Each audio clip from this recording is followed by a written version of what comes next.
As Pretty mentioned, I am going to kind of just build off of what Maggie had talked about when she was talking about the clinical data that can be used to inform patients' trajectories of recovery. Only I'm going to move outside the clinic. So we're going to talk about how you can get remotely collected data on your patients and how you can use this to really understand their rehabilitation, their recovery. And so to begin, our basic goals today are twofold. First, I'd like to tell you a little bit about how we think we can see behind the curtain to really understand how and how much patients are moving in their daily environments. And then also, I'll talk a little bit about some work we've done to start to subgroup different patients based on this real world data and try to understand these subgroups for the purposes of understanding how they may or may not be able to respond similarly to specific personalized interventions. Today, I'll talk mostly about movement data, but I'll also talk a little bit about cognitive and psychosocial data. But just to give a little preview here, in the movement domain, I'll talk a little bit about two different types of approaches that we use to get movement data on our patients out in the real world. First, we use Fitbit devices, so wrist-worn physical activity trackers that provide us not only with physical activity data about things like step count, but we also get some physiological data, so their heart rate on our patients as they're wearing the device. These wearable devices, many people may own them, many people may be familiar with them. These give us good information about essentially how much somebody's moving. But we also complement this data with simple video recordings. And what we do with these recordings is we put them through computer vision technologies that we're working with here in my laboratory to be able to actually get movement kinematics from these patients directly in their homes, directly in a clinical setting, wherever you might record these videos. And so what this looks like is something like this. So you can see here's a patient who's had a stroke walking alongside a caregiver. We can record a simple digital video using a smartphone or a tablet or a webcam on a laptop computer. And we can, again, put this through this computer vision software that we use to get these full body kinematic assessments. And so pairing these two types of technologies together, one gives us data on how much people move. And then two, from the video-based kinematics, we can also get some measurements of essentially how well people are moving. But to begin, I'll go through a little bit of the infrastructure that we've set up for our longitudinal remote measurements of function in our Rehabilitation Precision Medicine Center of Excellence here at Johns Hopkins Medicine. What we do as part of this project, in addition to using all of the clinical data that Maggie just described in her talk, is that we get these remote measurements of function in three different domains. We have people enrolled in our study for a full year, and so we get physical or motor data, again, using the Fitbit devices that I just described on the previous slide. The patients wear these every day, and we get minute-by-minute level data on things like I mentioned, like physical activity and heart rate. However, we're also collecting cognitive and psychosocial data using a series of web applications. So all of our participants that are enrolled in this project and our Precision Rehab project will complete a cognitive assessment every 3 months, so quarterly throughout their year of participation. And they'll also complete a promise questionnaire to assess psychosocial function every month while they're enrolled in the study. So we really focus on trying to get what we call whole person functional data on all of the participants enrolled in our Precision Rehab project. So you're wondering, well, you have minute-by-minute level Fitbit data that's coming in continuously. You're having all of these assessments performed monthly or quarterly. How do we actually manage all of this data? So that begins with us entering the participants in their study status, whether that's active and enrolled, completed, or withdrawn, into our REDCap database. And then we've worked here with the Technology Innovation Center at Johns Hopkins Medicine to develop what we call a rehabilitation remote monitoring application.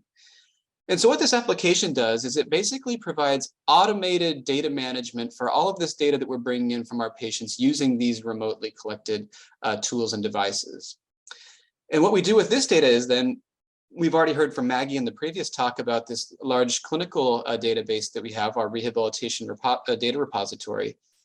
This data that we're bringing in from these remote tools goes right into that same repository. So all of this remotely collected data lives right alongside the clinical data that we bring in from the electronic medical records. And so how does this application work? What does it actually do, and how does it facilitate the studies that we're doing with our group currently? Well, we have, again, these three data sources. The Fitbit data is coming in via an application that is installed on the participant's phone. So they sync their device with the Fitbit application that's installed on their phone. And as long as the device is synced, it will send that data to the Fitbit server. We also have, we give participants the option to perform the cognitive and psychosocial assessments either on a computer, so we can email them a link, or they can also perform it on a mobile device. And so all three of these different systems sync with our application. So our application checks for the data that it exists in these different servers after we enroll a participant in the study. And once it begins to pull that data, it can also perform different checks to make sure that we're getting good data on these participants. So what we'll do, for example, in the Fitbit, with the Fitbit data is, it will check to see if any data has been received for a particular participant within the last 5 days. And if there's no data coming in and the device hasn't been synced within the last 5 days, it'll send an automated reminder back to that participant. Hey, please open up the Fitbit app on your phone and make sure to sync your device so that your data will come through. And then if the participant still hasn't synced their Fitbit device after 12 days, it'll send them another automated reminder. And then the final step is that after 19 days, if they still haven't synced the device, it'll send an automated notification to the study team for us to reach out via phone call to the participant to remind them to please sync their device. It does something very similar with our cognitive and psychosocial assessments. It'll send the links to these assessments automatically to the participants when one of their assessments is due. And then it'll provide similar checks after the assessment's been sent out, to check whether the participants have actually initiated the assessment, and then 2, completed it. And so again, this is all an automated way. It'll send automated reminders to the patients if they have not completed their cognitive and psychosocial assessments.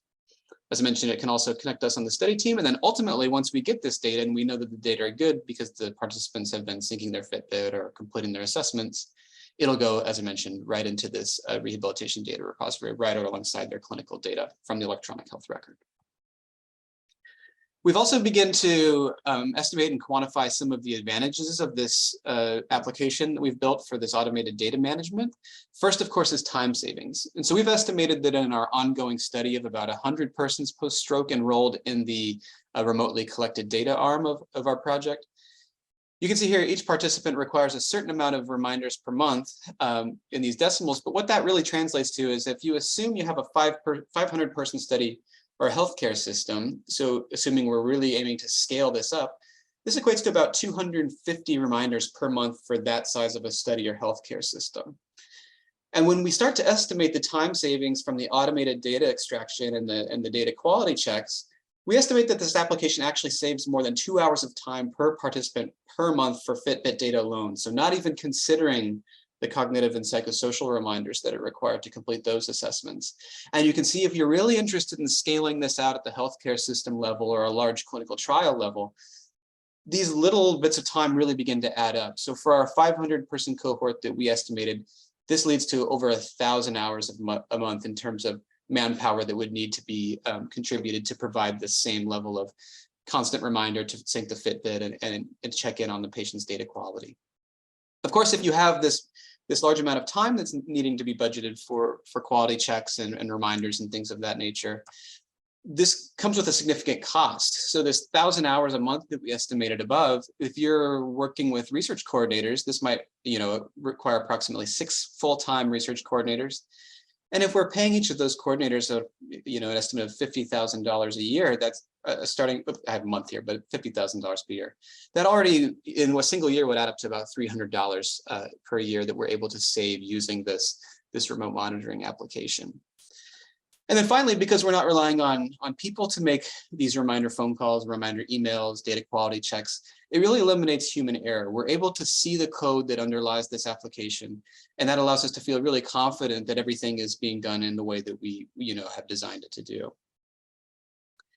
Okay, and so next I'll talk to you a little bit about some feasibility data that we've been collecting and analyzing. This work has been done by Maggie French, who you just heard from on the previous talk, and also Junyao Lee here, who is a research coordinator with our precision rehab team. First, we found that we have good adherence to wearing the Fitbit amongst our patients in this study. We have 2 arms. We've been talking, due to the nature of the conference, mostly about stroke, but we're also doing this in a population of patients with COPD. And so here I'm showing you on the y-axis the percent of a 3-month window that the participants had. We included participants who had completed at least 3 months of the study. So the percentage of that 3-month window that the participants were wearing the Fitbit device. And we look at that at the entire day level, we see pretty good adherence. We see that in both of these groups, on average, participants are wearing the device at least 80% of the time. We've also broken this down into daytime and nighttime. And if we look at the daytime, we see a little bit of an increase, especially in the COPD population in terms of the wear time. So now up around 85% or so. And as you might expect, some people take it off overnight, whether they're charging the device or simply not wearing it due to comfort. Our wear time drops a little bit overnight, although not, dramatically compared to the rest of the day, with the COPD group just a little bit lower than what we see in stroke. We also see good adherence to performance of the cognitive and psychosocial assessments. You'll note that the adherence here isn't quite as good as what we saw in the Fitbit device. We attribute that to these being more active assessments. The participants have to actively engage with the assessment. They have to click on the link and complete all the questions that are involved with the assessment, whereas with the Fitbit, it's more of what we'd consider to be a passive monitoring device. They're just wearing it. They don't have to actively engage with it on a daily basis. But we're still happy to see these results. We can see that up around 65% of our participants, of our sessions, session being an assessment that was sent out to be completed, were indeed completed across both the COPD and stroke populations here. When we look at that at the person level, we also see some variability in terms of how certain people are more likely or less likely to complete their sessions. So about 35 to 40% of our participants across both groups, COPD and stroke, completed 100% of the assessments. And we were also happy to see that at least, approximately 75% of our participants completed at least half of them. So we're feeling good. This is, again, there's not quite as good of adherence to the cognitive and psychosocial assessments as we see in the Fitbit, but still definitely promising in that we're able to get all this data completely remotely in an automated way. We also wanted to look at how adherence might change over time. So you might imagine that if a participant, they get tired of being in the study, or they start to lose focus with the study over time, that the adherence might change. Fortunately, we haven't really seen that. So here I'm showing you the percentage of the day that they're wearing the Fitbit device, looking over the first, second, and third months of these windows that we're studying with these patients with COPD and stroke. And across both patient populations, it's nice to see there's a little bit of variability, of course, but at the group level, these lines are relatively flat. So our participants are staying engaged. They're continuing to take their assessments. They're continuing to sync their Fitbit devices. I'm sorry, this is Fitbit on that previous slide, but here's the assessment data here. They're again looking at first, second, third, and fourth assessments over time. We can see that in both groups, the participants are relatively good about maintaining their participation in the study.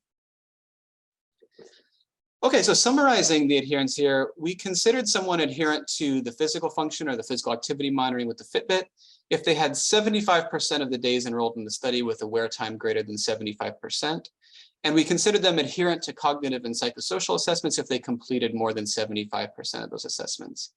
So we also wanted to look at if we combine adherence in both of these, or all three of these domains together, the physical activity monitoring, the cognitive assessments, and the psychosocial assessments, are the same people adherent to all of these different types of assessments and monitoring that we're performing. And we find that to be, mostly the case. About half of our patients or participants across both COPD and stroke tend to meet these adherence thresholds across both the physical activity monitoring and then the cognitive and psychosocial assessments. You can see here again that we have a larger band of people who are adherent to physical activity monitoring only and not necessarily keeping up with their cognitive and psychosocial assessments. But encouragingly, the people that fall into this none category, you can see these categories are very small. So less than 20% of our participants on average were adherent to neither the physical activity monitoring or the completion of these cognitive and psychosocial assessments. So this is all to say that we feel very confident about where our remote monitoring application is at right now in terms of actually being able to pull in this reliable and useful data from our participants. However, of course, part of the reason that we have such good adherence is that patients often need reminders to sync their Fitbit. So here I'm showing you, again, the percentage of participants who needed at least one reminder in the gray or more than one reminder in the black. So you can see a majority of our participants do need the reminders provided by our remote monitoring application. And this tends to be on the order of about, every other session or something like that. They'll need a reminder to sync their Fitbit device. And in terms of what happens when we do send them the reminders, we were very encouraged to see this. These big gray bars here indicate that the participants sync their device immediately upon receiving the reminder. And then the darker colors indicate that they either sync it after the second follow-up. So the gray bars here indicate they synced it within the 5-day reminder. The kind of middle gray indicates that they synced it after the 12-day reminder. And then the darker gray that you see here at the top indicates that a phone call was required. So you can see only in less than 20% of instances was a phone call actually required. So again, this is really saving us a lot of time by not having to provide this manpower to send these reminders to the patients. A similar story here when we start to look at the cognitive and psychosocial assessments. A minority of our participants required no reminders, but again, a majority did require the application to reach out to engage with them to remind them to take the assessment. And then you can see the number of reminders here is a little bit higher again than with the Fitbit device. Per completed session, we required on average more than one reminder per patient. Okay, so we've established that using our application, we're able to get data from these patients. What are we actually doing with it? And so next I'll move into some results that we've submitted for publication recently from a project led by Maggie again, and then also Lily Kaufman, who's a PhD student in biostatistics who works with our precision rehab team. There's many metrics that you can extract from a Fitbit. I've talked about them at a relatively high level so far. So things like steps per day to quantify physical activity, heart rate, both resting and during activity, time sedentary. So how much time are people registering minutes of 0 steps? And then what we are really interested in is this interaction between heart rate and stepping. So in other words, we are really interested in understanding the physiological response to exercise amongst the participants that are included in our study. And so what do I mean by that? Well, we can plot this if we only take the active minutes from our participants, so minutes where they're recording steps. If we plot their steps per minute for each of those minutes that they're recording data along the x-axis here, we can also plot that against the heart rate on the y-axis. So intuitively, you would think if you take more steps per minute, your heart rate should be higher. But that's not always the case, as I'll show you in our subgrouping data here. We have taken this data and split it into basically quadrants. And so here's what those look like. We can take our whole sample and estimate the median steps per minute for active minutes. That's this vertical line that you see here. And then we can also take the median heart rate from all the data that we've collected for our patients. And that's this green line here. And we estimate this heart rate threshold using our heart rate reserve equation that you see at the top of the slide. What I want you to notice about and take away from these data, though, are that these 4 quadrants correspond to functionally different domains. And so if we talk about this top right quadrant, we're really talking about minutes where the patients are registering high step counts and exhibiting a high heart rate. So you can imagine if they're jogging, if they're walking briskly, if they're doing some relatively intense exercise, you would expect that they would register a high step count and that would correspond to their heart rate increasing. We also have this, what we consider really interesting quadrant here, because this quadrant corresponds to minutes where the participants are registering a relatively low number of steps, but their heart rate is still high. So we would consider this to be an elevated physiological response to activity. They're not registering a lot of steps, but their heart rate is still increasing rapidly. We think this is probably not a good quadrant to spend a lot of time in. We also have a more sedentary quadrant, so they're not completely sedentary, but they're registering low steps, and accordingly the heart rate is relatively low. And then we also have this quadrant where there typically in most participants are relatively few minutes registered. This is where they have high steps but low heart rate. So you can imagine if someone had better conditioning, they might spend more time in this quadrant because their heart rate doesn't elevate quite as much when they exercise or undergo some sort of light, moderate, vigorous activity.